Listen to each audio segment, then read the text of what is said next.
Welcome to the University of Phoenix inaugural Inclusive Leadership Summit. My name is Saray Lopez and I am Director in the Office of Educational Equity, and we are pleased to have you joining us today on day 2 of this summit. We hope you enjoyed yesterday. It was phenomenal and we are ready to get started today. So if you can go to the next slide, please. As we begin this summit, we want to acknowledge that this event is being broadcasted globally. May we honor and give gratitude to the indigenous peoples who were the original custodians of the various lands on which we live and work. We recognize that a land acknowledgement alone is not sufficient, yet it serves as a starting point as we continue our individual journeys towards racial equity. So here in the Phoenix metropolitan area, we inhabit the Hohokam, Akimel O'odham, Pipash, and Yavapai land. So thank you for joining me and taking time to honor these original custodians of this land. Next slide. So let's go over a few logistics to make sure that you make the best out of today's summit, today and tomorrow, and the career fair. So the navigation panel is located on the left side of your browser. This will enable you to switch between areas of the virtual summit, including stages, networking, and virtual employer booths. And we definitely highly encourage you to connect with one another. The People tab on the right side is a dedicated area to promote one-to-one connections between attendees. You can send messages, you can request a meeting that you can have within this platform.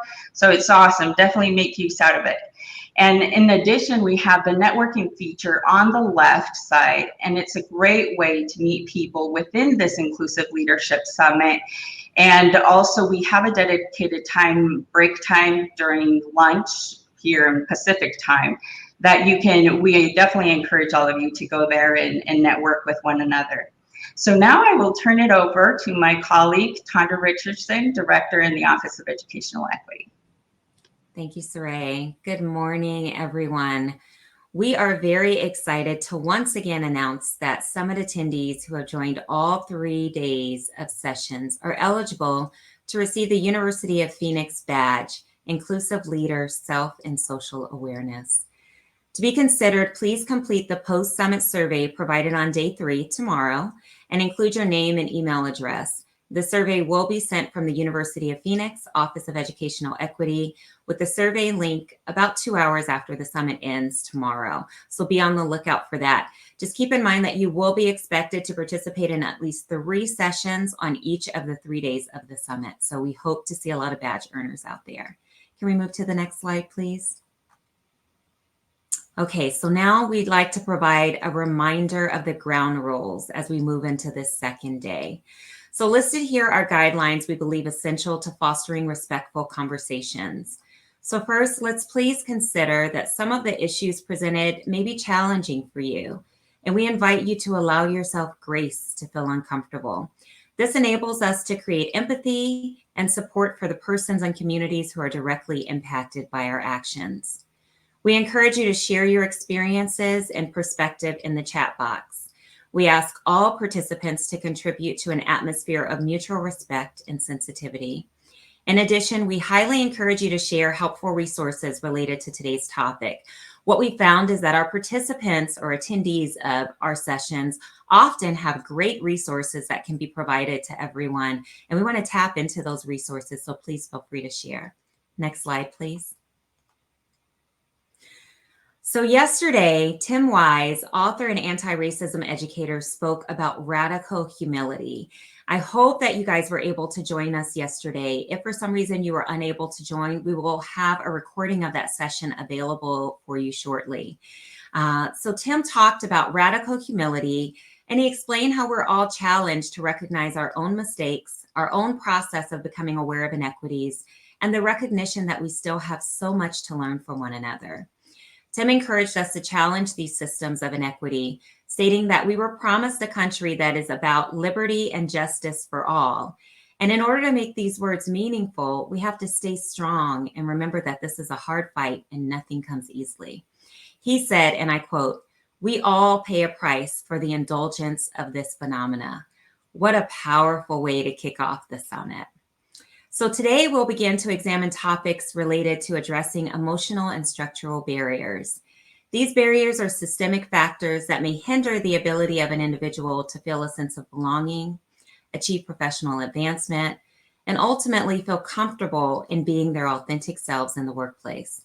But before we hear from our keynote panel, I'd like to introduce you to my leader, Kelly Herman. She's our VP of Accessibility, Equity, and Inclusion here at the University of Phoenix. Kelly, I'll turn it over to you now.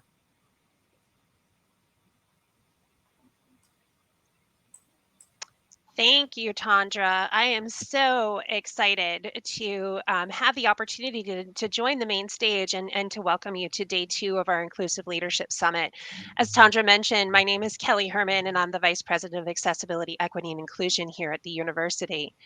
Every day, I get to work with our accessibility and disability services team to provide accommodations for students with disabilities.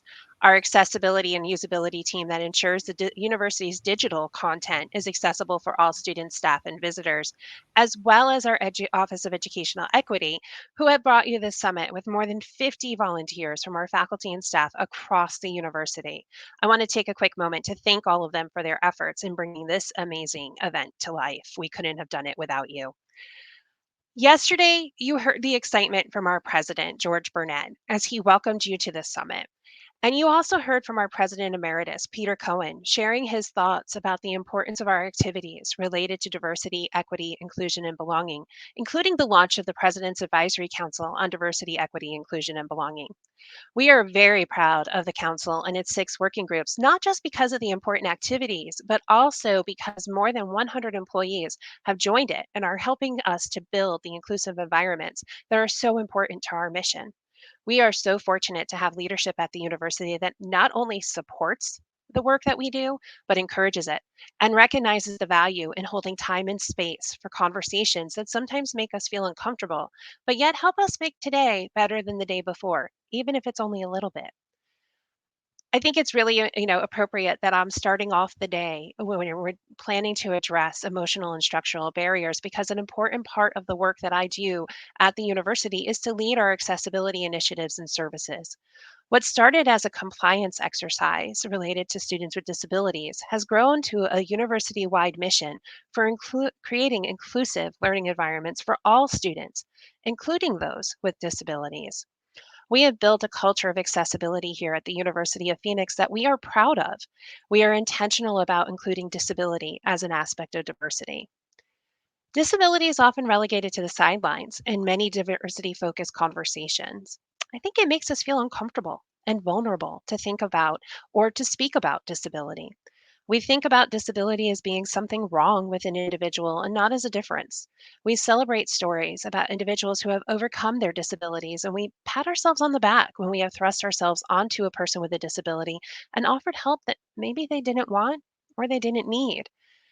We've made a conscious decision here at the university not to do that. We want to normalize disability and the disability experience. As I mentioned, we have a culture of accessibility where all feel included and welcome, regardless of their abilities. That means we take a few extra steps to ensure that our digital content will work with screen readers used by blind people. We caption every video. We review all of our digital tools and resources that we purchase from vendors to determine how accessible it is and partner with those vendors to ensure that future iterations of the product are more accessible than the version we saw today. And when something doesn't work as we expected it to, we fix it. We have made accessibility a priority here. Yesterday, Peter shared with you that approximately 75,000 students have chosen the University of Phoenix for their post-secondary education. Last year, more than 25,000 of those students told us that they had a disability. That's a pretty high number. Just over 11,000 of those students, though, who disclosed, requested and used an accommodation in the course.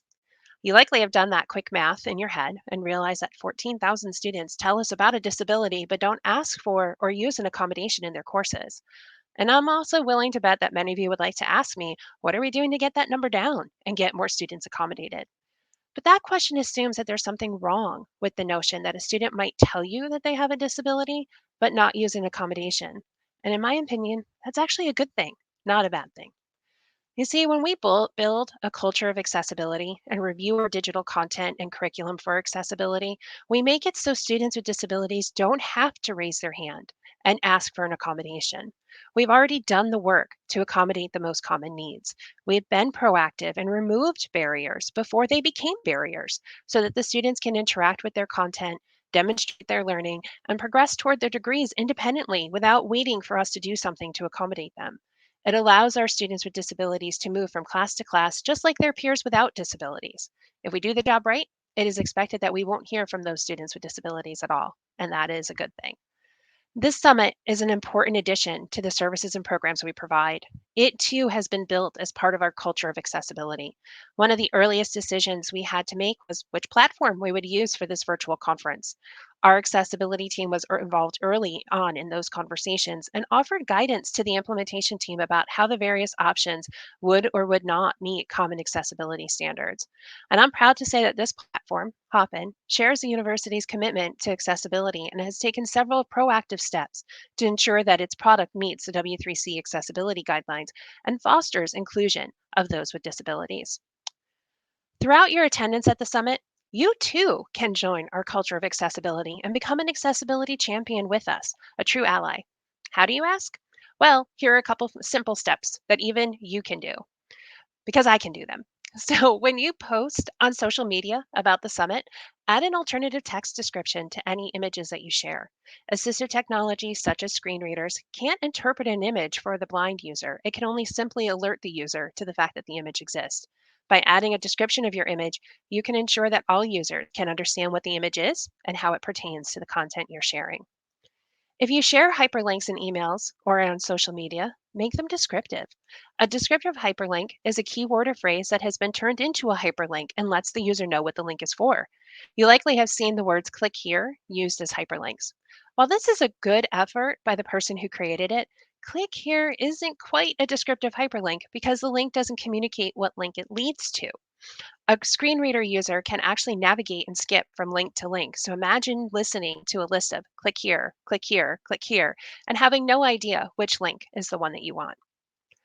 Another quick tip, don't use color as your primary means of communicating information. Some folks like to draw people's attention to an emphasis or important information by marking the text in different colors. Outside of the obvious issue that this will create for those who can't see color, assistive technology in use because of a disability also can't detect color changes in the text either. There is a good chance that those in your audience will completely miss that emphasis. Also, pay attention to the color contrast between the text and the background color. You want sufficient contrast between the two to ensure that your text can be read in any light. While this typically isn't an issue during a virtual conference, it is critically important that all speakers and audience members who wish to contribute during a live session use a microphone to amplify their voice. Lots of people think that they project well, and they might have a really good loud parent or teacher voice that most people can hear. But the microphone in many conference centers is connected to the AV system, which offers many hearing aids the opportunities to have the signal from the microphone amplified over the background sounds in the room. It makes it easier for that person to actually hear what is being said. Plus, it is still really hard to hear even the loudest voices in the back of a crowded conference venue. And finally, be cognizant of the words that you choose and how you use them. We're all used to saying things like, it's so crazy when we speak with each other, especially if times have been rather hectic. But it's important to understand the impact that those words can have, especially on those who might have a hidden disability, and how comfortable then they might feel in sharing that information with you after using that language. There is a lot of stigma out there about disability, and each of us can play a part in breaking down that stigma so people with disabilities feel more included in the environments we share. So, now that we're all ready to become accessibility champions, let me get on with my most important task for the day, kicking off day 2. We would like to extend our gratitude to our sponsors, ETS and Diverse Issues in Higher Education, for supporting the summit this year. We couldn't do this without you. And I am pleased to introduce the keynote panel that you'll hear from today. The panel will be moderated by Dr. Jamal Watson, Editor at Large at Diverse Issues in Higher Education. Please allow me to share a few notes from Dr. Watson's bio. Dr. Watson is a journalist, educator, and national expert on issues impacting diversity, access, equity, and inclusion in higher education. As a longtime editor, Dr. Watson has led diverse issues in higher education and continues to serve the historic publication as a contributing editor at large. A trained historian, Dr. Watson is a graduate of Georgetown University, where he earned a degree in English and theology. He earned his master's degree from Columbia University's Graduate School of Journalism, a master's degree in higher education from the University of Delaware, and a master's degree and PhD in African American Studies from the University of Massachusetts Amherst. He is a member of numerous boards, including the Education Law Center and the Dr. Melvin C. Terrell Education Foundation, and is the author of a forthcoming biography focused on the life and activism of MSNBC host and civil rights leader Reverend Al Sharpton. Dr. Watson will be leading today's discussion on empathy and authenticity in leadership, overcoming systemic inequities to create access. Joining him for this discussion, we have Dr. Matra Jones, a UOPX alumna, and president of Oklahoma City Community College, and the first Black woman to lead any higher education institution in Oklahoma that is not a historically Black college or university. Shakir Cannon Moy, Associate Director, Jobs for the Future. Debbie Esparza, CEO of the YWCA, and Madi Marquez Thompson, formerly the Vice President, Social Responsibility and Talent Development for Wyndham Hotels and Resorts. Thank you all for being here, and Dr. Watson, I will now turn it over to you. Thank you so much, Vice President Herman, for your vision and for your leadership, and a virtual shout out to your team, Tandra Richardson and Saray Lopez, for all of their hard work in bringing us here together. So thank you. Again, I want to invite you all to be an engaged participant in today's discussion. Certainly want to invite you to put your question in the comment box, and we'll try to get to as many as possible. I want to invite our panel to now join us so that we can begin the conversation. I'm going to start off with reflecting on the keynote yesterday from Tim Wise that really left so many of us inspired. And Tim talked about the backlash that we often feel and we often experience during this important and necessary work of diversity, equity, inclusion, and creating a sense of belonging. So I want to start off with the panel with asking, how do you grapple with the issues of the potential backlash that often comes with doing this important and necessary work? And I want to start off with you, Dr. Jones, and maybe we can work our way through the panel. Sure. This is not easy work. This work is something that you have to be dedicated to. And there is often barriers and backlash and things that you deal with from an institutional standpoint perspective, even sometimes in the community at large. And so, you have to continue with the efforts because we know what continuing to educate people and being staunch advocates for DEI, we know what that means. And in my space, I have to think about our students and setting them up for success, and certainly the students whose lives have been placed in my hands to help shepherd them and ensure that they have the resources they need to be successful on their journey, as well as employers. We work very closely with industry. And so there are a lot of conversations that are had with industry, talking to them about why they have to create spaces and make sure that students feel they belong as they become employers. And so you don't shy away from the difficult conversations. You continue to press forward. That's certainly been my motto and how I lead and how I've encouraged others. There is backlash, and that's anytime people don't agree with certain things, you're going to have to face those types of situations, but you continue to lead with optimism. You continue to have the conversations and not be deterred by a lack of understanding, because oftentimes what I found in the work that I do is when there is kind of backlash or resistance, it's because there's a lack of understanding and education. And so I'm in the education industry. And so for me, that's just something that the conversations have to continue to be held. You have to continue, having forums and welcoming the work that we're doing and being committed to the work that we're doing. So that my 2 cents for my experience and certainly how I've seen it from an organization wide and community perspective. No, I appreciate that. Thanks so much. And Mari, let's go to you if we can, because you have an interesting vantage point having worked in the corporate kind of sector. So can you talk a little bit about some of the backlash you've seen and experienced? Yeah, thank you so much. I want to echo Dr. Jones, right? She certainly, made some great points there. It's really not, I agree 100%, don't shy away from the conversation. What I've worked really hard is making sure that we are not, especially in organizations, it's so important to, for years, the thought has, well, the minute you walk into your corporate office, or you're into your corporate walls, you could leave what's happening outside. Right. And you can't, right. You can't turn that on and off. And so for me, it has always been about don't shy away and create those spaces, right. Create those spaces where you can bring those conversations to the organization and let's talk about it. Because a lot of times, to Dr. Jones' point, it is the lack of knowledge, the lack of understanding, right. We all come to the table with our own cultural toolkit. And what does that mean? That's our experiences. How I see the world, how I experience the world is different from how someone else does.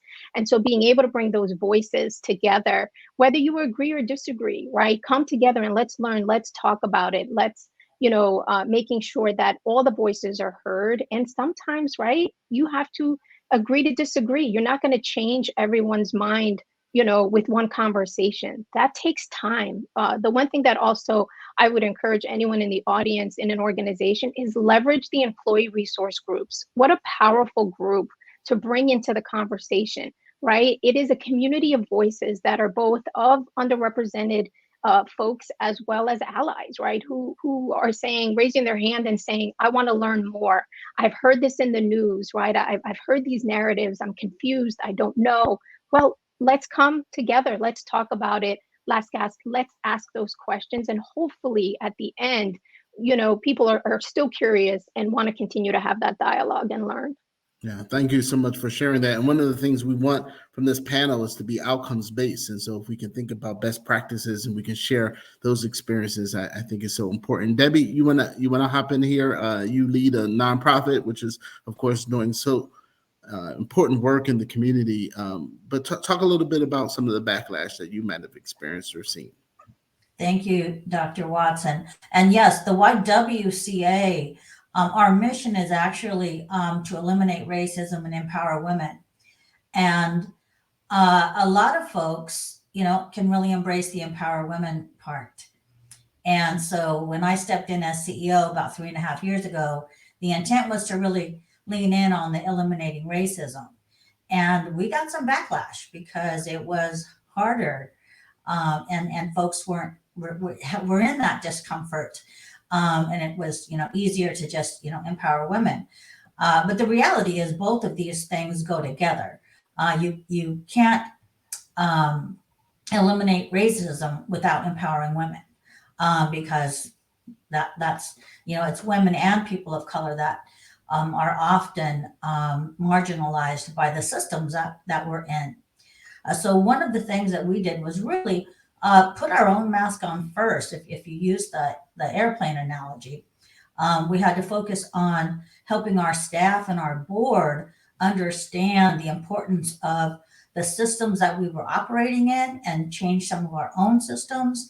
And now we can go into the community with the community to provide support for organizations that have been doing this work, boots on the ground for so many years already. So really trying not to lead the charge, but supporting the work that's happening in the community, but with an understanding and that education. I appreciated both Dr. Jones and Mari's point. YWCA currently in the middle of what we call our Stand Against Racism campaign. Right now, we've got a 21-day challenge. You'll get an email every day that shares with you some perspective on different systems and different situations and how the racism and how the systemic barriers have been developed. And so I think that's going to be dropped in the chat if anybody wants to participate in that. Again, it's about knowing the information. How are these things grounded in all of our history? as well as a way to figure out how you feel about that and how you can lean into it. So, you know, the education, doing my own work and my organization's work internally first, and then really being able to support the community. And that's what helped us deal with some of that backlash. Yeah, no, I appreciate that. And it's interesting to learn more about the journey that you all took. And so I hope we can get into that a little bit about what were the specific steps in the journey that you all took to get to where you actually landed. Shakira, can you tell us a little bit about your experiences? Yeah, Dr. Watson, I think building off of what the esteemed panelists have already mentioned, I just want to add in context. I think it's important to remember how quickly the narrative shifts. I know there was a world in 2008 where there were articles being written about America being post-racial, right? If you fast forward to where that narrative sit, if you had to play that in the 2022 environment, it's completely different. And I think that's one of the things we always hold in the back of our minds, is knowing that system change is long, steadfast work. And if you stick to the work and be able to drown out some of that noise is as important, but it's also important to recognize that when you hear that backlash, that there may be some goodness. And so doing a moment of reflection, right? Are there things are there some goodness there? And I think that's one of the things we practice internally at JFF, is that all feedback, you hear it, but you only take what serves you. And so if you hear stuff that is like, okay, that's completely off base, but there's maybe a small nugget of something we can tweak, it is one of the things we listen to. But it's all the thing we always come back to. The thing that that our guiding light is the values and mission of the organization.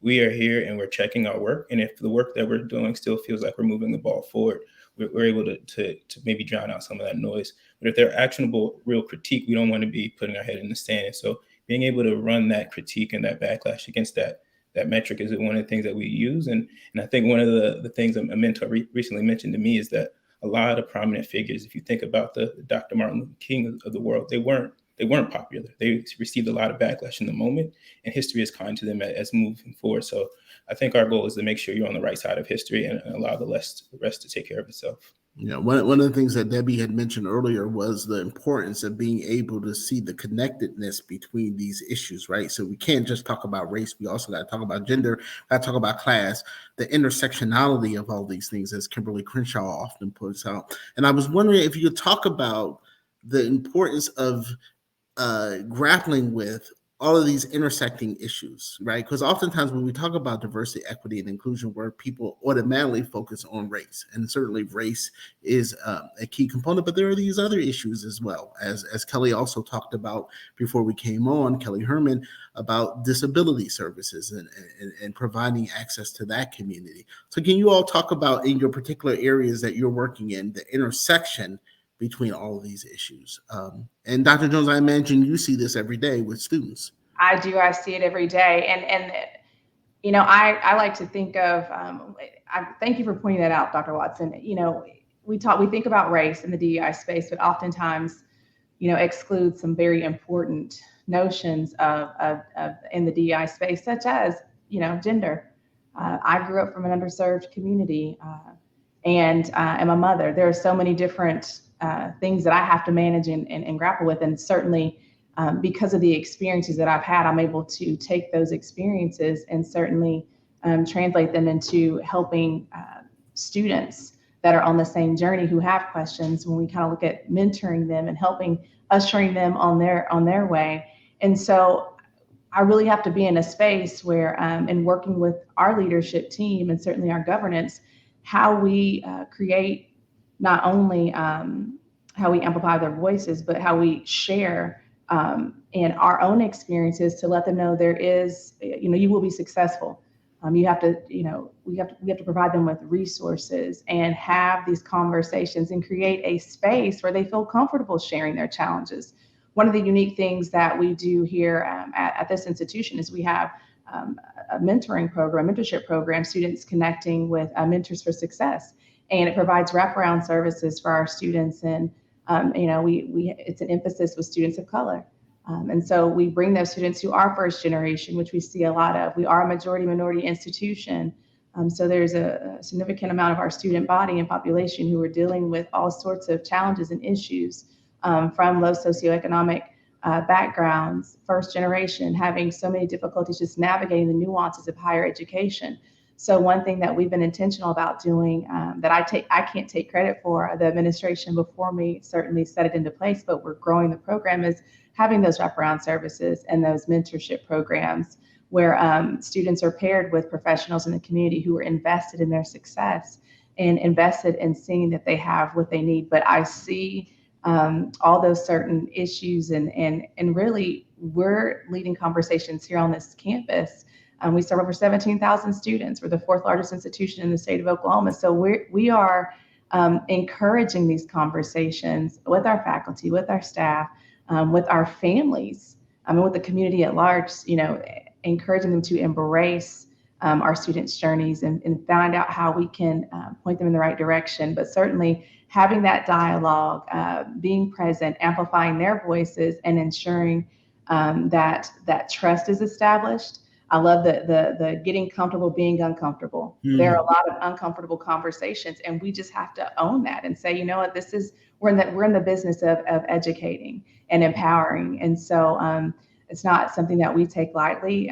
We're very invested in it, but just a few examples of what we're doing and what we see every single day, within our campus community. No, that's great, and great examples there that I think can be replicated across the country. Anybody else want to hop in on this question? Dr. Watson, I think the one thing I would add there, it's just around, I was recently reading the feminist text, all the women are white, all the blacks are men, but some of us are brave, and really thinking about what that intersectionality means there, right?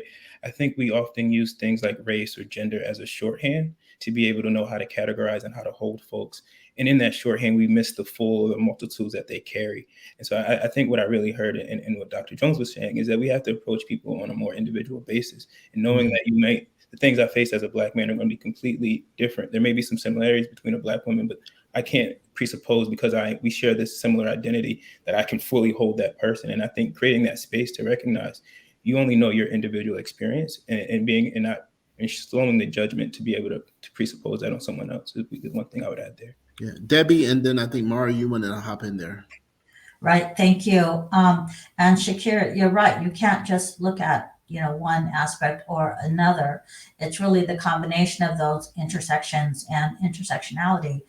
I do hold race and gender together all the time, but I'm also a gay woman in her 60s. And so my lived experience has a few extra decades than some of the folks I work with. And my lived experience in the gay community also provides a lens. And what I'll say at this point too is that for much of my career, I regret to say I did not get to be my own authentic whole self. It was required that my gender expression or my culture be hidden so that I could succeed and assimilate in many situations. And it's only recently that I really have said that never really fit right. And so I think it still is back to the individual's ability and perseverance and trust in themselves to be able to hold all of my own intersections and share those with others as they're interested. And I'm also right now, again, in this stage of my life, it's not about perfection. It's about progress. If I can make a little bit of progress every day, then I'm helping rather than creating more barriers. No, so hopefully that was helpful as well. Yeah, thank you. Mari? Yeah, and to add to the great points that we've heard up to this point, right? I think, for me, it's creating the spaces, as I mentioned, in the education and awareness, and even, talking about the various dimensions that is diversity, right? There's over 30 something dimensions of diversity, but we always seem to gravitate to what I always call the Title VII, right? It's always what's top of mind for people. But with that conversation, I also talk about power and privilege. We all have it. right? And so it's really important that, especially within our underrepresented communities, that we recognize we do have power, we do have privilege, depending on how we're showing up and the scenarios that are at play, right? I always talk about how in my corporate experience, I was one of the very few, Hispanic voices at the table as a woman.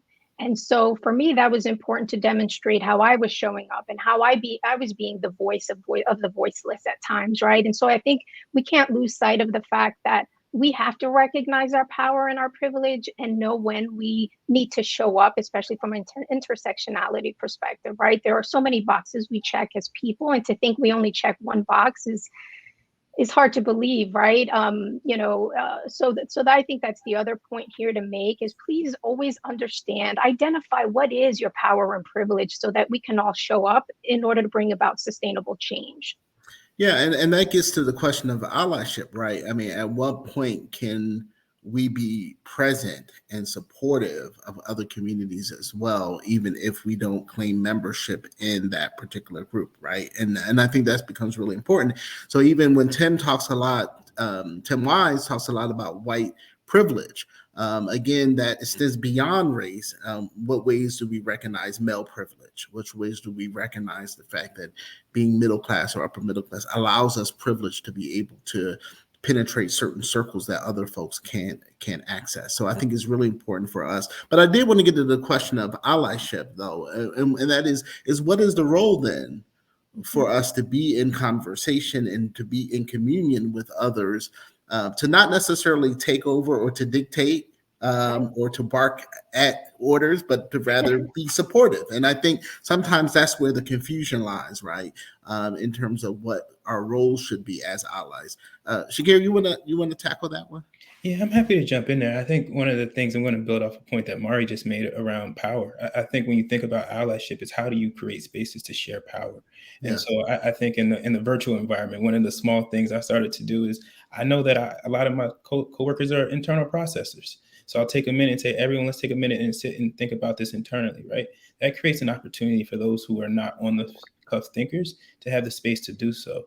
I think when I lift up an idea from one of my colleagues, I say, as was stated, right? Because there's this idea that we're going to try to take over the idea. It's recognizing when you have the power and being open enough to share that. And I think that's what allyship boils down to. And thinking about how you can be thoughtful of that is where I sit with. Often find that some folks get a little hung up on the privilege piece. Like, how could I be privileged? But I think once we accept that we all have some form of privilege, it's easy to lean into that and be able to feel more comfortable sharing the power when you have it, recognizing there's going to be times and environments where you're in the deficit and looking for that allyship. And so I think it's a very much of a pay it forward and being able to create the space for others.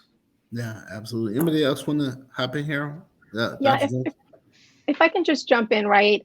I agree 100%. And I think the one thing that I hope people walk away with it is you can't be an ally unless you accept the fact that you have to be comfortable being uncomfortable, right? That comes with the territory of being an ally, and it's a commitment, right? You're committing to being inclusive, right? And saying that you're an ally isn't enough, right? You need to show up and support others through action. It's an active and constant practice, and there isn't one playbook to be an ally, right? It requires, curiosity as leaders and people, the willingness to learn, to reflect, and to act. And, and by the way, right, you can't be an ally to anyone without, again, getting comfortable being uncomfortable, right? To foster that inclusive culture, it takes everyone to show up, and how we show up looks different. And I think that's the other thing, and that's why I talk about this playbook. There isn't one playbook, because I think sometimes people get very hooked up on, well, you need to show up this way, and you didn't show up like this. Well, how I show up and how you show up is different. I love what Shakir said about, in essence, it's passing the mic, right? When you are in a meeting and you see that someone wasn't heard, you take a moment, because you have that space. You take a moment to pass that mic back to that person, right? And so those are examples of really showing up and being intentional and being thoughtful in how you do it. I think that's just important for people just to recognize you can't call yourself an ally, right? You have to truly, demonstrate how you were being an ally to a variety of communities. Yeah, and I'm going to get to Dr. Jones, but I imagine that in the corporate setting, that is also really the cutthroat nature of, and the competitiveness sometimes of that often means that these issues sometimes go are overlooked or not dealt with in a meaningful way. Dr. Jones? Yes, no, thank you, Dr. Watson. And goodness, Shakir, you said this in one of our prior forums, but not only do we mentor, we can serve as mentors when we talk about allyship, because people say, well, give me tangible ways. What does that mean? How can I be an ally? Well, you can mentor others and you can have your circles of influence, talk to them about mentorship. It's not the old school, well, I have to spend 30, 40 hours a week with this person. I mean, there are so many ways that we can, be innovative with that notion in terms of being able to, now we have, Zoom, and just being able to talk to people and have these touch points, but certainly pour into them. So mentorship, but also sponsorship. That is so important, bringing others along and creating, opening doors for others. That place of kind of power and privilege. There are opportunities that we have that we can certainly open doors and make recommendations to allow others to walk through those doors. So certainly that sponsorship is important. Being an advisor. There were a lot of things that I needed to know as a young professional. I had to navigate a lot of these nuances, and there were times I didn't know what to do. And so, I would just kind of gracefully bow out, or just decide I didn't want to confront that. Certainly, that's not the case today. I say, let's talk about this thing, and let's provide some much needed education. And we're going to have the difficult conversations, and we're going to continue to have the difficult conversations. And then it's certainly being an advocate. Being an advocate, talking about of how we support each other and how we have made it on this journey and continue to make it on this journey, and sharing our stories. Dr. Watson, you're phenomenal at using your platform to be able to share stories. That is so important, because people need to know there is hope, and that although some things that we have to navigate and face are very difficult, you can make it, and you will be able to persevere and be successful on your journey. But sharing stories so that people can be inspired by the things that you had to go through. But those are some ways: mentorship, sponsorship, being an advocate, and certainly an advisor. Yeah, those are all very, very important. And I like the fact that you distinguish between the mentorship and the sponsorship, because they're connected, but they're also quite different as well. And I think that's important. After the killing of George Floyd, and of course, Breonna Taylor and others, we saw both across the higher education sector, but also the business and corporate world. We saw many companies and organizations put out statements. We saw philanthropic support that was committed to issues around equity. I guess the question that I have is, how do we keep institutions accountable, right? So that it's not just a passing kind of, oh, we felt sorry about this, we're going to give money, and then we move on. But how do we hold folks accountable to be able to say this is really important and ought to remain on the agenda, not just for the next year, but forever? I mean, so I guess that's a question that I have. And Mari, maybe I'll start with you. How do we have accountability on some of these issues? Yeah, and Shakir mentioned it a little while ago, right? When you're really grounded to the values and the mission of the organization, it really starts with that, right? What makes sense for that organization? When I was at Wyndham, during that time, it was really about listening. And yes, we had a diversity, equity, and inclusion strategy, right? We had put it together in 2019 going into 2020. And then 2020, everything happens. And you're basically saying, you know what, we've got to start over, because we're at a different place here, right? So it's making sure that your strategy is very fluid in that way, because you're constantly leaning in, you're stepping into those that you serve, whether internal and external, and really having a pulse, right? What are the needs? What makes sense for the people that you're serving?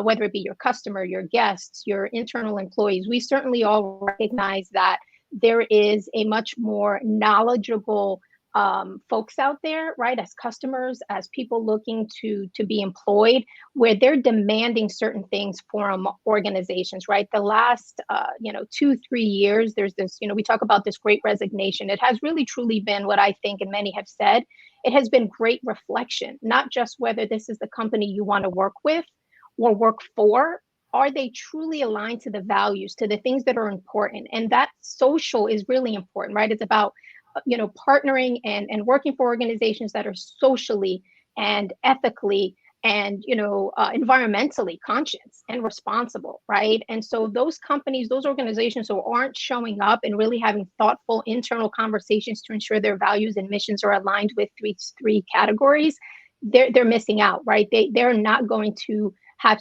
long-term success. And that doesn't mean it's just the CEO and senior leadership. That's everybody in the organization has to have a voice and has to be able to be part of the conversation and be part of, advancing the overall mission and vision of that organization. Yeah, no, I appreciate that. Anybody else want to hop in on this question around accountability, which I think is important? I love what Mari said there. I think the accountability at the individual level is important. I think the individual as an employee, when you're trying to attack talent, as Mari mentioned, is a way that you can inform and enforce accountability. I think the consumer as an individual has the ability to say, does this align with my value set? Am I okay supporting X corporation? And I think on an institution level, right, we're talking about systemic issues. And so how do we start to change the institutions? I'm looking at some states out in California. What is board representation like? How do we mandate that it looks a certain way? I think there was news coming out of Nigeria that they're going to set aside a third of their public offices for women, right? And so what are the structural changes that we can put into institutions? But recognizing while that change may take some time, that individuals have their own agency as choosing where to shop and where they choose to work if they have that agency. Yeah. Students, Dr. Jones, are transient. They come and they go, right? So the question becomes, how should higher ed respond to what we've seen, of course, around inequities, not just as it relates to racial unrest, but of course, the last 2 years we've dealt with the pandemic as well, which has also heightened some of the disparities that exist. Any insight on that? Yeah, we've had to go back to, given the population that we serve, the majority of the population, we have to go back to those wraparound services. They are so important, and programs that invest in our students and give them the resources they need. We really had to be innovative in our approach because, we have a high online presence as well. And the pandemic forced our hands in that regard, but you kind of had a lot of challenges with those first generation and some of the students who prefer to be in person. We just had to navigate a lot of those different nuances. But what I will say is, I think the way that you do that is just be steadfast in those efforts. It forced us to look at a lot of our policies, a lot of our procedures, looking at our operational posture and our stance and different groups that we had engaged. We had to create different new groups, new student groups and organizations emerged kind of from the pandemic. And so for us, and certainly the face of higher education, it's understanding that we are in an ever changing world and environment, and it's being able to adjust to those changes and being able to be open, having a willingness to say we have to meet the needs of our students and make sure that they have resources. I'm going to always go back to that. But we found ourselves just, really having to be present and being nimble enough to welcome what the feedback was from students. We really had to take their temperature a great deal, check in on them, see how they are doing. And then we couldn't just talk about it, we had to be about it. We had to bring resources to the forefront that really invested in them and show them that we are student-centric. We are focused on what it's going to take to get them through these tough, challenging times, because we know with this world being as it is, none of us expected the last 2 or 3 years. And so we certainly don't know what we're going to expect and be up against, but it's having the fortitude and the foresight to anticipate, what is on the horizon and then being able to respond to it. I do think going back to kind of that allyship and how institutions can help ensure that we stay on this path and on this course. There are so many benefits. And we have to be in the business of sharing the value proposition of DEI, because that's what business understands. They understand that why it's important. That's what industry understands. That's what, those that want to fund and support these initiatives, but share the benefits, how it creates a positive people culture, how that sense of belonging and feeling safe and higher retention, how all those things come about when you are committed to this space, and certainly career advancement. We really have to just be in that place of not only constantly evolving, but putting resources behind these efforts and ensuring that they stay at the forefront of our work. Yeah, and viewpoint diversity too, right? We want to invite diverse opinions and views. We don't always want to talk to people who just think of like us. We want to be able to engage with others. Debbie? Yes, thank you. A couple of specific things. Well, I'm going to start with a generalization and then a specific. In general, those of us on this panel and many of the folks listening, we need to stay inside the systems that we're in. Okay, we talked about a little bit of access and privilege and agency that we have. It's my role, I believe now, because I can and I have been inside systems to push and pull in concert with the folks that are marginalized from that system, right? To be on the inside, helping to dismantle the system so that we can bring new change. So that's a big picture thing. A little picture thing, again, is being willing to take the risk. I mentioned it last time to lead with love instead of fear. We had a fundraiser a couple of weeks ago, and we broke the mold. You could get into our fundraiser with an equity ticket that started at $0, or to a pay it forward ticket that was $110 plus whatever you wanted to give. And we had a couple hundred people. All the right people were in the room. Nobody knew how much anybody paid to get in. Everybody had fun. Everybody connected. And I have now the ability to have more young people who, I mean, the point was everybody who wanted to be in the room had a place in the room. Yeah. And our sponsors are going like, well, what do you mean I'm not going to have a table of 10? I have to, like, no, you're just going to be hanging out with everybody. And how did you come up with that? How did you come up with that idea, Debbie? I'm just curious. You know what? I've got a brilliant team of young people and people of color that are just trying to, again, break the mold. Now, the part that I had to do to be brave, and my board is supporting us and me, I had to say, I don't know exactly, but I promise you we'll fill the budget, because I don't know how many of you on this call have to fill the budget to make payroll every year. Some of you do. And so you can't just say, we're going to have a party. But we had a party and we raised some money, and some of our sponsors said, we don't get it. Some of our sponsors said, we get it. And they quadrupled their historical contributions. Wow. That's a wonderful example. And I think one of the things that Debbie's pointing out is that we can have the vision, but the key is how do you inspire others to come along with us so that we can move in the right direction. I love that example, Debbie, that you provided. Shakir, you're doing some interesting work with the University of Phoenix right now. Can you talk a little bit about that partnership and how it connects to really excited to be working with the University of Phoenix and taking a look at social capital and the role that plays in advancing in the post-secondary into corporate space. And I think some of the things that are coming up for us is when you think about the corporate, there's the social determinants of work, as we like to say. There are these traits, these pedigrees, these things that are in place that are more inclined for you to be successful in the workplace. And you think about occupational segregation, and I'm sure Dr. Jones and others could speak to, like, there's a clustering of underrepresented minorities in certain majors that don't have high employability and what that looks like in the careers they're afforded afterwards. And so I think those are some of the really structural pieces. And I think we've been looking at what are some of the tactical things you can do to disrupt those two things at place. And so it's, what do we think about recruitment, right? I think one of the stats that we came across are, if JDs are written with really stringent requirements, women are less likely to apply if they don't meet every single one of those as their male counterparts. So how can we write more inclusive job descriptions, right? When we think about degree requirements, there's some jobs where you definitely need a degree, but how do we move around and create space where I don't think we need a degree here. How can we think about some more skills-based way to assess the ability to do that job?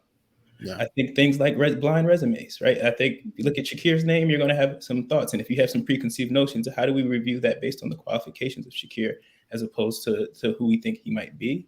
And I think one of the last ones that really stood out to me was thinking about the interview, because so often we get to jump into the interview process and we want to find the right candidate.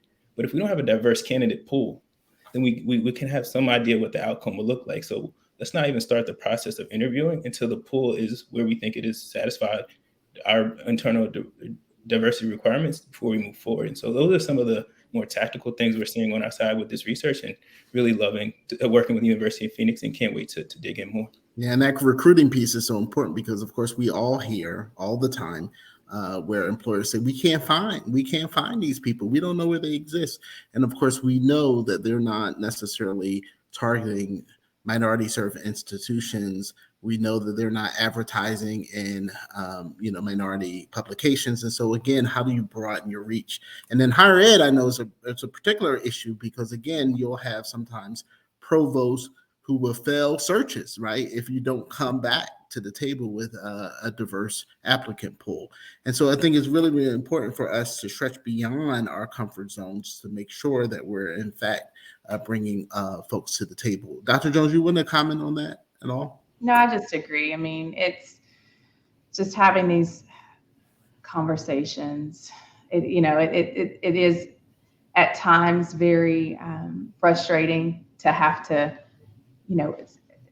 feel like you have to keep saying the same stuff over and over and over again. But it's the world of education in terms of bringing people along and, getting away from this notion that we've always done it this way. It's always been done this way, or, no, we have to be innovative and we have to be welcoming and engaging. And, I think that there's this shift. I've been certainly in higher education leadership as a woman of color. In my post, I think I now join the ranks of 5% of women of color who are leading institutions across the nation. And so I've been seeing more and more women who are reaching out, and of course I'm doing the same, and just congratulating them and just saying, let's continue to lead by example. Let's continue to lead by example, and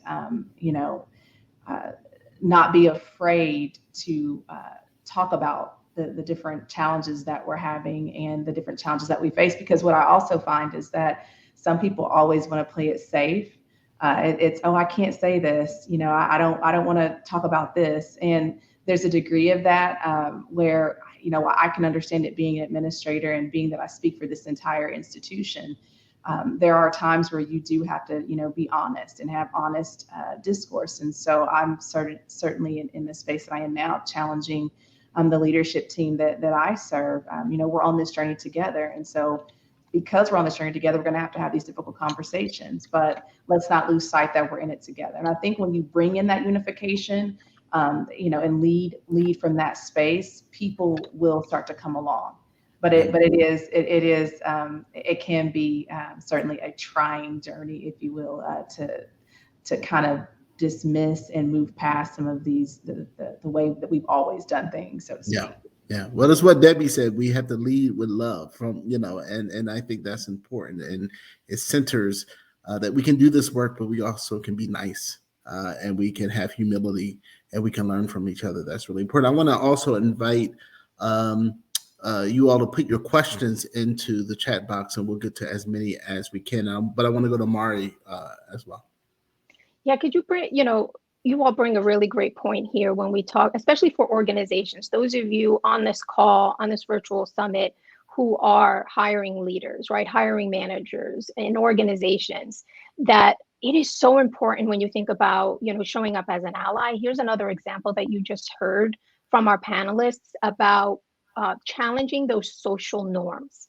There's a lot of social norms out there, one of which comes to when you look at resumes for certain things, where are they from, their names, right? But when I talk about social norms, I talk about the universities or colleges or schools that they've graduated from. I'm a perfect example of that, right? My mom became ill during my senior year. She's one of the 61 million people with a disability. And so my plans changed, right? I didn't go to the 4-year college originally right off, right? My mom was adamant about education. That's something, there was no negotiation there, right? It looked different though, my journey. I then opted for, a 2-year certification in hospitality is what I went for, right?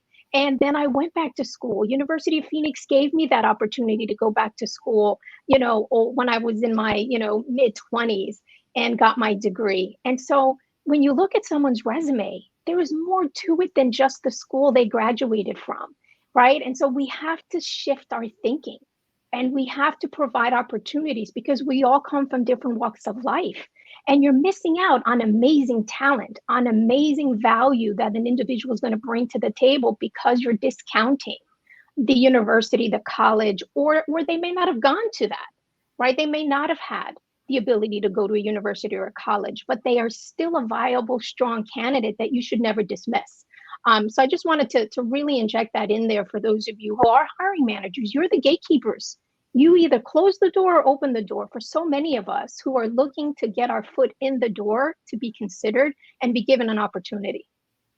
Yeah. And also when you get into these positions, it's really important to lift, as we climb to reach back and pull others. Sometimes Absolutely. when I hear people say, "Oh, I'm the only Black or I'm the only woman," and it's been that way for 20 years, I say, well, the issue is you, because you help Yes. us in the Pay 20 it years forward. you've been there. But I think sometimes we relish in the opportunity of being the only one. And so it's really important that we also try to make space for others to then come behind. And when I think of Dr. Jones and the historic nature of her appointment, again, she's standing on the shoulders of so many others who laid the groundwork for a Black woman to become president of a community college in Oklahoma. I mean, how do we leverage those relationships and really help others come along after us? And I think that's really, really important. Let's go to a question if we can. We have a couple. One is, I would like to know how each of you handled hate speech, really in the positions that you've been in. Has this been an issue for you, and have you been able to respond accordingly? Anyone?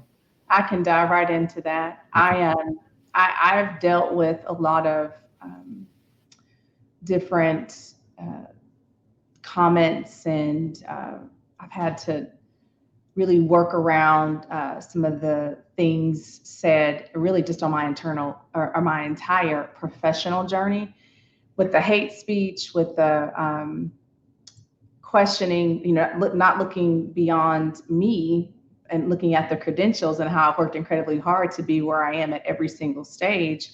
I don't give any of that hate speech, any of that power. It has zero place in my life. And I've learned to be able to look past that and not let it infiltrate me. It's taken time, because as a young professional, again, there were situations I didn't know how to manage or navigate. That certainly would never be the case today. But what I've learned to do is just, I have a dear friend who says, let the work you do speak for you. And so that's really been my mantra, if you will. I let the work that I do speak for me.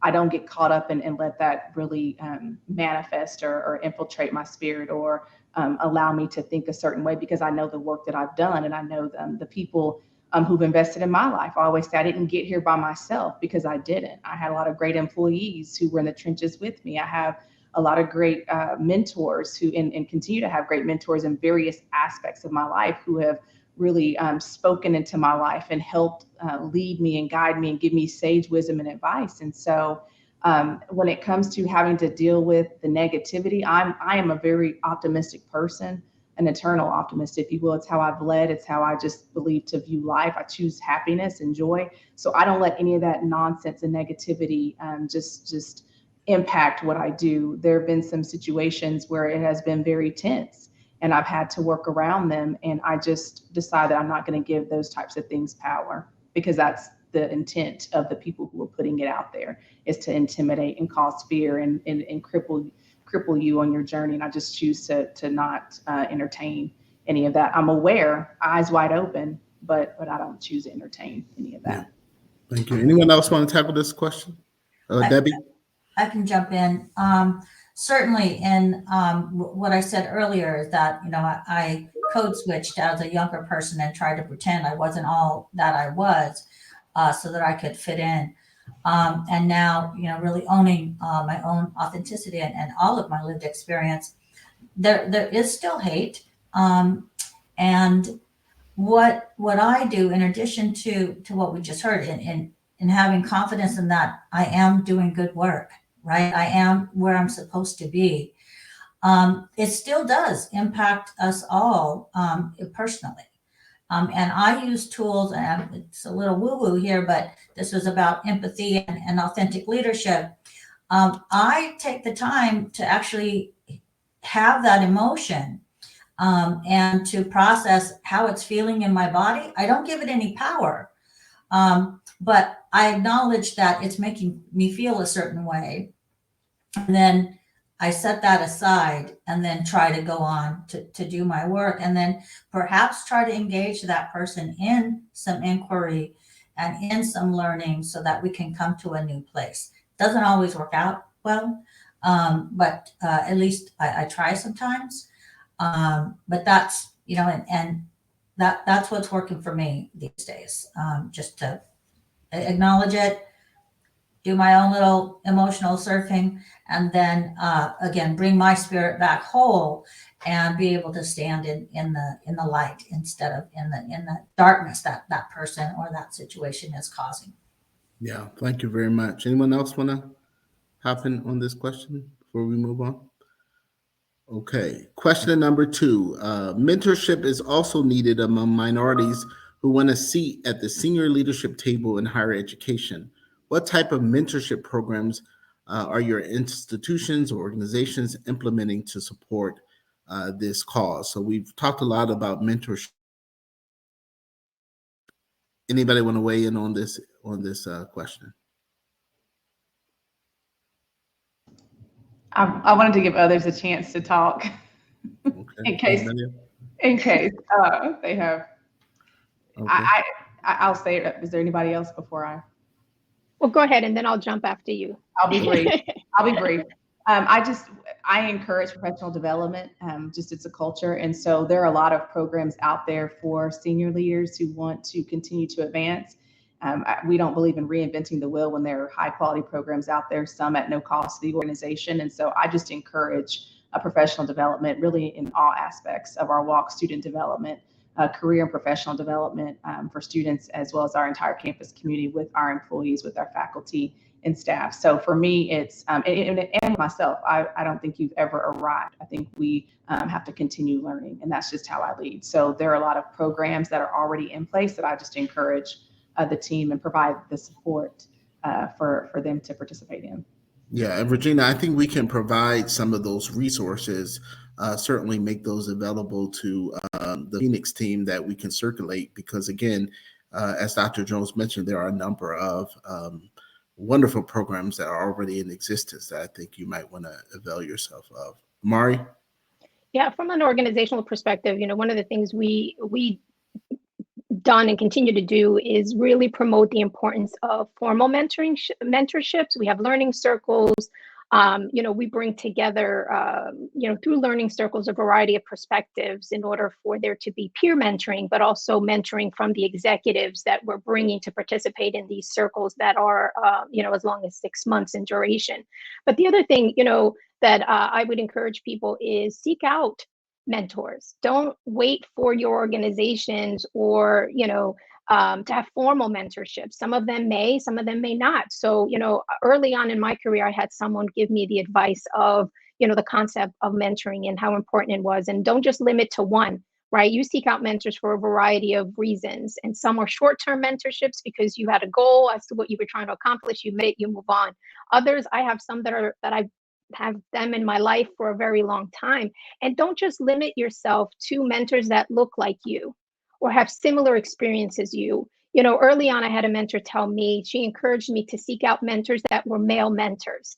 And the reason why she said that to me was because she's like, you know what, you have an opportunity to help educate that male mentor on the experience of being a woman in the workplace, right? And that senior executive who was my mentor, was in a position to make decisions for those who were like me, and to be able to have a mentee who was a woman really provided him some insight, right? Lived experiences through my stories. And so I just encourage people to just take ownership of that development, right? And create those opportunities for you. Because sometimes, I grew up in a household where it was like, work hard, put your head down, opportunities will happen. Well, guess what? That's not always true.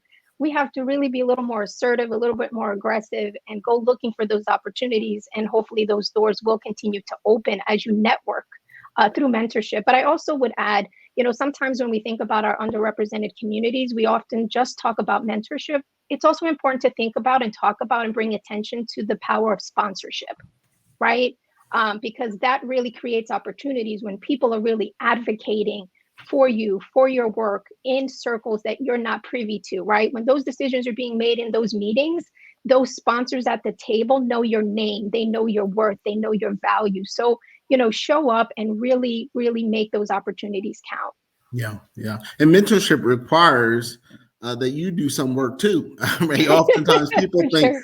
I'm just going to be mentored. The person just going to pour into me. Yes, you got to do some work. That means that you might have to refine your resume. You might have to be willing to get up an hour earlier. You got to put the work into it. And sometimes I think people view mentorship as just a one-way street, that the person is just giving you everything and you don't have to really work hard at it. And so I think we've got to redefine how we're thinking about mentorship so that it's a mutual, because I want to learn from somebody else. And at the same time, I'm giving them all of this as well. So it's really, really important. Let's go to question number 3, if we can. It says, as parents or just a person wanting to be a fruitful, active supporter in the gay community, there's a very big controversy for children in the education space being empowered towards wanting to change pronouns. How can you best support parents' expression towards a child's judgment when they express they are ready to be identified as an opposite pronoun? What barriers and sensitivity that anyone should be aware of? Anybody want to hop in on this question? I'll hop in, but I'm certainly, even though I have this lived experience, I may not be the expert. But one of the key things that, in fact, we just had a conversation about pronouns in our workplace.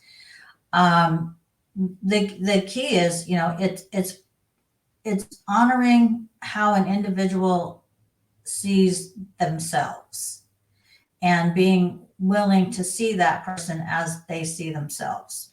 Again, here's where my generation kind of gets in there.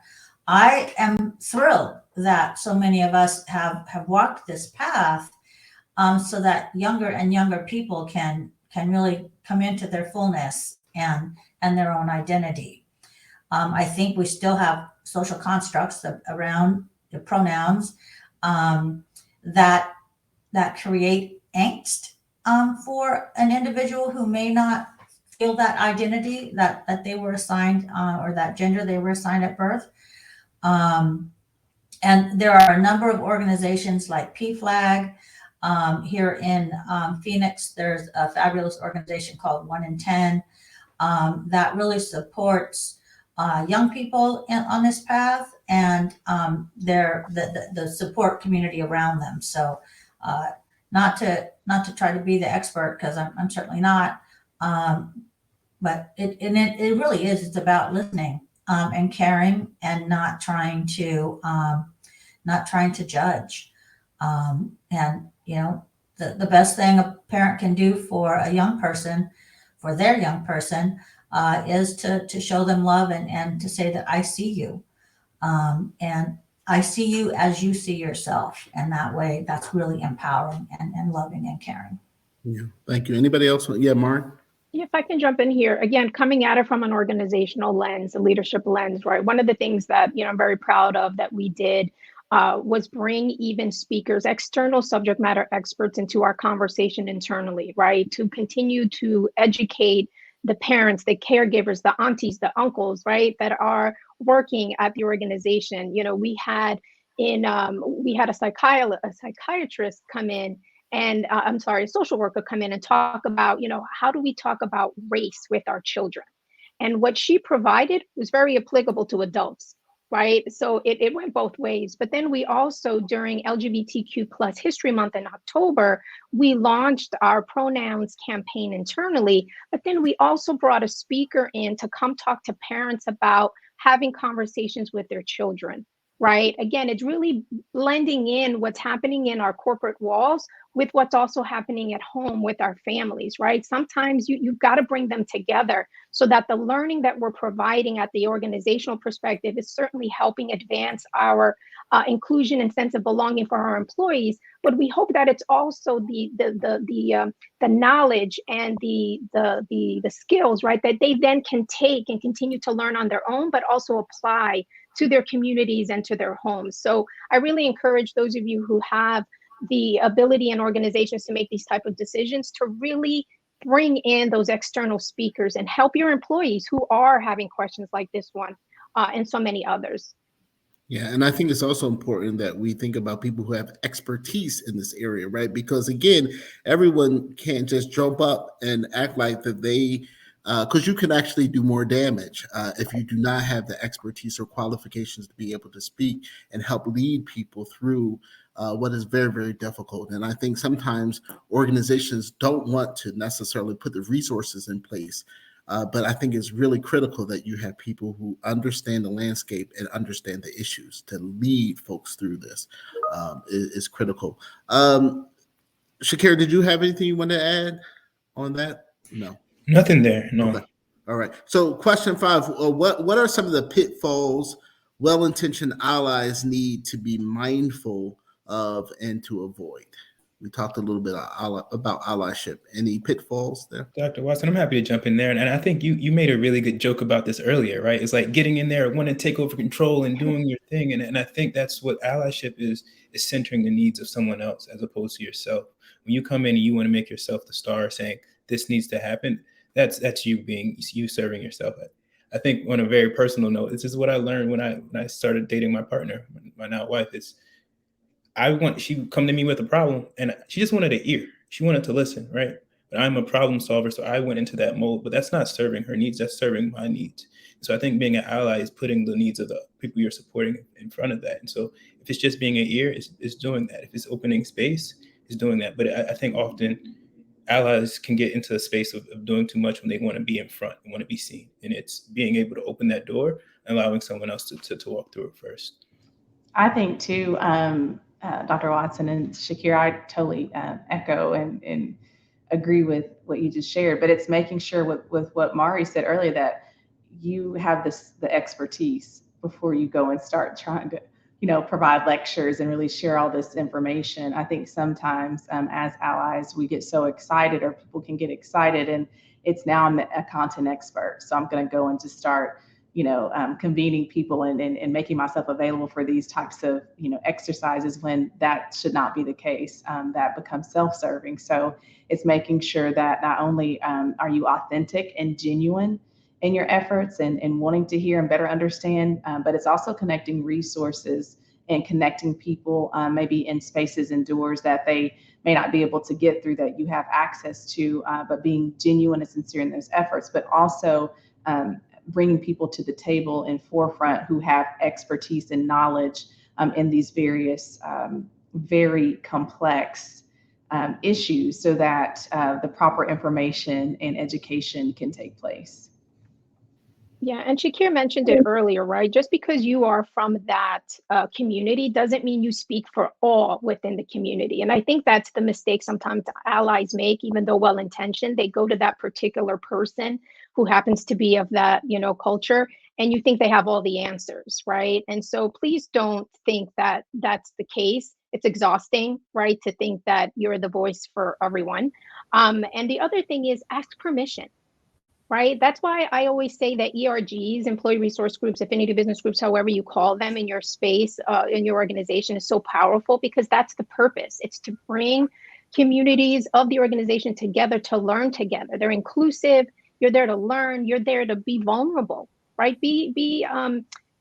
Ask and say, look, I'm hearing these headlines and I'm seeing these things. I'm new to this. Right. I don't know that this hasn't been my lived experience. I can't relate to this, but I want to learn. And so I'm showing up here today. Can you help me learn? I know I'm going to make mistakes along the way. So give me grace, right? From the beginning, and then ask the question. Those are the best places I have found when we create those spaces within our ERGs. Listen, we are all wanting to learn and to do better, right? And so leverage those ERG spaces to make those mistakes, because those people there, right, they're willing to bring you along and to help you along. That's the only way you can strengthen your ability to be an ally. Yeah, no, that's great advice. I think I have time for maybe two more questions. I want to get in question number 6. There was a recent article that I read that stated that it is hard for minorities to get other minorities to mentor them. Why do you think this happens? How do we get minorities to be comfortable with non-minority mentors? And Mari, you talked a little bit about that as well, the importance. Do you want to elaborate a little bit more on that? Yeah, look, for me, it's always been about, as I climb up the ladder, it's always been very important to bring people with me, right? Those that look like me, those who don't have the same opportunities, those who don't look like me, but I know are coming from, a community similar to mine that struggle and are often, or too often, not giving the opportunities to really show how valuable they are and can be. I think sometimes, as people move up, they forget where they came from. My mom used to say that all the time. She said, never forget who you are and where you come from, right? I'm a girl from Newark, New Jersey, right? Immigrant parents. And so I know what the struggle is. I know seeing my mom and the struggles of trying to navigate an environment, a world that was not made for her when I think about her disability, right? So all of these challenges, don't forget how hard it is and how you now have been given that opportunity. Pay it forward, right? Think about, who can I mentor? Who can I provide guidance? And I do that all the time. It's about, sharing my experience in an effort to have that person learn from me and not make those same mistakes, right? Even as simple as introductions. Some people sometimes forget how powerful that are. We have we're blessed. We have the opportunity to be part of these wonderful panels. Thank you to the University of Phoenix. And you get a chance to network with so many, and people want to network with you. And so now you have a network that you can now share and extend with others, and hopefully that opens doors and opportunities. We need to think about, there was someone in our life. I've been fortunate enough. There have been others along the way who've done that for me, hence how I'm here. And so I have an obligation to make sure that I continue to do that for others. And so I think it's just really important to not forget where you come from. Yeah, thank you very much. Last question, and then we're out of time, and that is, I guess I'm wondering, are you all hopeful? I know there's a difference between hope and optimism, but do you feel hopeful at this very moment for the work that is being done and the work that must be done moving forward? Maybe we'll start with Debbie, and we'll go around quickly. Debbie? I absolutely do feel hopeful. And the more that I can connect with like-minded and like-hearted people, then I think that momentum is going a little bit further. Again, just a quick commercial, our Stand Against Racism Summit showing up in Phoenix later this month. We're going to talk about systemic racism in 4 important areas, and this is why I have hope. We're going to be talking about critical race education. We're going to be talking about reproductive rights, equal pay and wage gaps. So we're going to make that point with hiring people. Like, we continue to exacerbate that wage gap when we ask people, what was your previous salary? Just talk about the value of the job that they're applying for. And lastly, we're going to be talking about women and people of color in the film and media industry. So again, I'm hopeful that with these conversations, we will continue to make some progress. Thank you. Shakir, hopeful? Very hopeful. And I think I want to lift up something that Debbie said earlier in the conversation, that it's progress over perfection, right? I think we're at a place now where the ball is moving forward, right? I look at the folks on this panel. I think about the topics that we're discussing. To me, 10 years ago, this would have been too far, right? To have an open forum to have these discussions. And so I think the key to progress is recognizing that there's more than one way to do something, as Mari said earlier. And so as long as we stay curious and saying that you may take the bike, I may take the bus, but we all end up in the same place, as being open to those different paths of going there. And I'm very much in it, celebrating this moment to be able to have this conversation with you all, and it does make me very hopeful. Thank you, Mari. Yeah, I'm very hopeful, right? I'm the glass half full always, and so I'm just inspired, right? I mean, look at the panel, to Shakir's point, and the curiosity that is existing. When I think about the number of people that are attending this forum, I'm very hopeful that people are curious and people want to show up and play their part in bringing about sustainable change. Thank you. And Dr. Jones. Yes, I am hopeful and I will remain hopeful. Yes, I'm an eternal optimist, but I'm seeing the fruits of our labor every single day when I see the lives that we're able to touch at this institution and certainly across our state. Some of the programs that I mentioned earlier that we're doing in this space, such as the mentoring program for our minority students. I mean, those students have on average above a 3.0 at the end of every semester, and 93% of them are matriculating on to four-year colleges, whereas some don't choose to go. They want to enter the workforce. But I'm seeing success is the point I'm trying to make. So I am so hopeful. I will remain hopeful. And the students and our youth and, just building them up for to be successful citizens, that gives me hope every single day and inspiration. And of course, we wouldn't be in the positions that we're in if we didn't have hope. Yeah. Thank you so much. I want to give a virtual applause to all of my panelists here. Thank you for your time, your commitment, and the work that you do. I certainly learned so much from all of you today and want to turn it over to my colleagues at the University of Phoenix.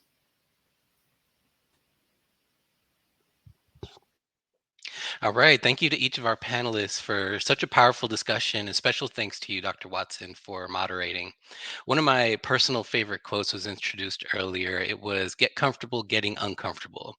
That really resonates with me, again, personally, and I think it reflects very strongly with the University of Phoenix core values of brave, honest, and focused. It takes all three of those values to really explore our discomfort, and it takes exploring our discomfort to maximize the impact we're capable of making. The conversation helped reinforce the notion that we all have the capability of leading inclusively, regardless of our role. In my role as an assessment manager with the University of Phoenix, I'll seek ways to assess the needs of our students, staff, and faculty in an effort to overcome some of the inequalities each of you spoke about today. I'm looking forward to the remaining sessions today and the ways in which they will build upon what you've all shared. So next, we'll release you all to take a break and return at 10:45 for the general sessions. That's 10:45 Arizona time. On the screen, you'll see that you could choose from one of the industry-focused tracks. The navigation panel is located on the left side of your browser. If you click on stages, you can access one of the three upcoming sessions. They are Leadership and Management, Inclusive Leadership and Practice, Addressing Emotional and Structural Barriers. Under healthcare, we have Addressing Emotional and Structural Barriers through Healthcare Leadership and Leadership Practices. And under education, we have Addressing Emotional and Structural Barriers. And to wrap up the day, join us to learn about moving forward, harnessing the power of research in the new normal. That'll be later this afternoon. We will see you all after the break. Thank you.